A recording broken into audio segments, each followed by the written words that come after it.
Greetings and salutations. Well, looking through the video archive there and realized it's been a minute since I made a bus video. In fact, been 3 months.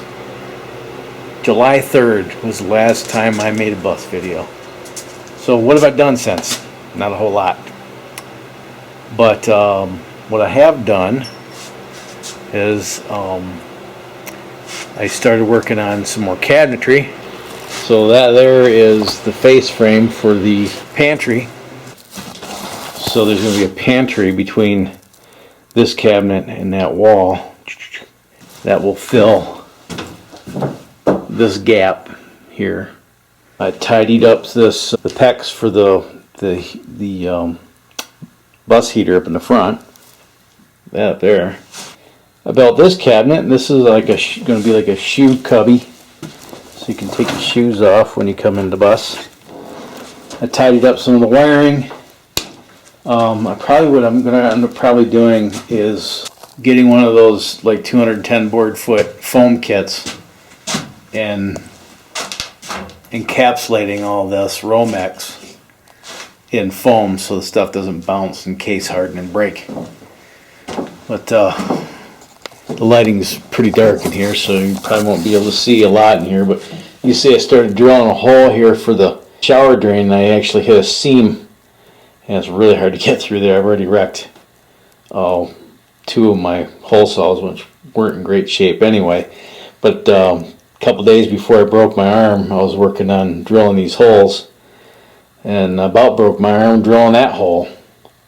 That's all I'm going to have for drains in the bus is a sink, a shower, and those will go to the gray water tank, and then the toilet to the black water tank. I'm not putting a sink in the bathroom because I just don't have the room. Oh, check this out. So I have this hot water heater in here, and it just vents into the space. How am I going to get this, because it doesn't have any provisions for this isn't a standard size for a flue. So how am I going to get this exhausted? And I found this little fan, and basically you just push that up, and it's got like a squirrel cage fan in there, 12 volts. Turn it on right there, and when you're done with it, turn it off, pull it down. Pretty cool. We'll see how that works. So all the 110 circuits are done in here. I might run one more 110 circuit into the basement just so I can have supplemental electrical underneath the bus, like we're camping or something. All the 110's done, and honestly the only 12 volt circuits I'm going to have in here are really lighting circuits, and I haven't done those yet, but those are coming up. Right now I just need to get the cabinets built, the cabinet cases built. We're about doing the doors later. The oil issue, figuring out what was going on with the engine. I got my oil analysis kit. I need to move this thing into the driveway to drain the oil.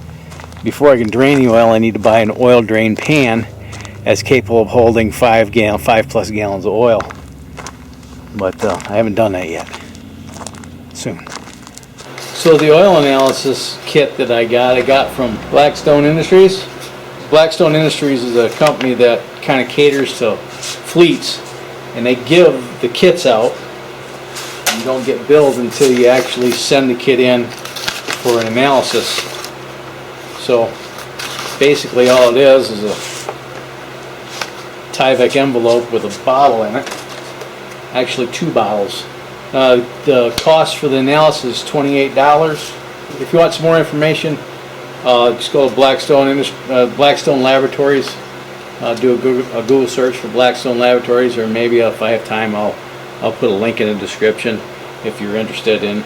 Basically, you do as you're doing your oil change, fire up the vehicle, get it warmed up to operating temperature, shut it down, drain your oil, put this under the stream of oil that's coming out of the engine somewhere in the middle of the drain cycle. Take this, screw the cap on it, probably put it in this Ziploc bag, and then put the whole kit and caboodle inside here. It's already got a label printed on it. Stick this in the mail. You probably go online and pay for the analysis that way. I have to set up an account online. Well, not. I think I did that already. But in a few weeks, you'll get your analysis back and they'll tell you what's in the oil. If it's just oil, or if there's bearing material, or if there's any kind of foreign contaminants that aren't supposed to be there, they'll let you know. There's 7.5 gallons of oil right there that the vacuum pump is sitting on. There's 2 oil filters on top of the Pepsi machine, because in all probability I'm going to have to change the oil again after this time, depending on what the oil analysis picks up. I'll check it out. I got a windshield finally in the pickup truck. I called Safe Light. It was $200. I don't know why I waited so damn long. Going to pick apart in Vegas several times to try to find a junkyard windshield, and then run the risk of breaking it, driving it back here, and then running the risk of breaking it trying to put it in. For $200, I just had some guy come out on Thursday and put it in. Took him 20 minutes. I know this isn't the bus, but it's also one of the projects that I'm working on. I need to get gear oil for the transmission, the overdrive transmission, and the rear axle. I'm going to swap all those oils out. And then I need to get a brake master cylinder. I need to rebuild my mechanical fuel pump and plumb this for the fuel. I need the brakes hooked up. Yeah, and then I can move this around under its own power, which will free up some very valuable real estate in my driveway that I need to use for other stuff. But the long story long is that, you know, this is going to sound like excuses, but life happens, man, when you're busy making plans. The last video I made was in July. I was so discouraged about finding the oil thing that just kind of took the wind out of my sails. So rather than obsess over it, I just put it out of my mind and concentrated on vacation, which was the first 2 weeks of August. And then as soon as we got back from vacation, we had to gear up for school and get operating under school schedules, and a lot of things happened the first few weeks of school, like, you know, the extracurricular activities and school pictures and all that crap. And then I go and, like a dumbass, go break my arm, and it only exacerbated the problem. Just about a month since I broke my arm, I can start using it a little bit now. In a couple of weeks, I should be good to go. I did put my exhaust pipe on the generator. Got the gasket for that. Put that on, and I got some flex pipe in the garage. This is 25 feet, but I'm not going to use all of it. Just use like 16 inches of it. And when I get this thing moved up to the garage, I'll get that plumbed. I've got my elastomeric roof coating for the roof of the bus. Henry's Durabrite. I'm not going to use the silicone because it's too damn expensive, and this is I think a 10-year coating. I might have to do it twice in my lifetime. The air conditioner in the bus, the mini split. Come to find out, that probably is pre-charged from the factory, but I got to vacuum and evacuate the line that runs from the inside unit to the outside unit. I need to get a fitting to hook up my gauge set to this, so I can evac and vacuum out the lines and make sure that there's no leaks before I crack open valves to let the refrigerant through. Again, can't do that until it's up here because I don't have an extension cord long enough to plug the bus into. So it needs to be sitting here in the driveway for me to do that. So you may be wondering, well, what the hell have you been doing for the last month? That's a great question. I'm glad you asked. I haven't been doing bus-related stuff other than replacing that little exhaust pipe, which hurt like hell too when I did that.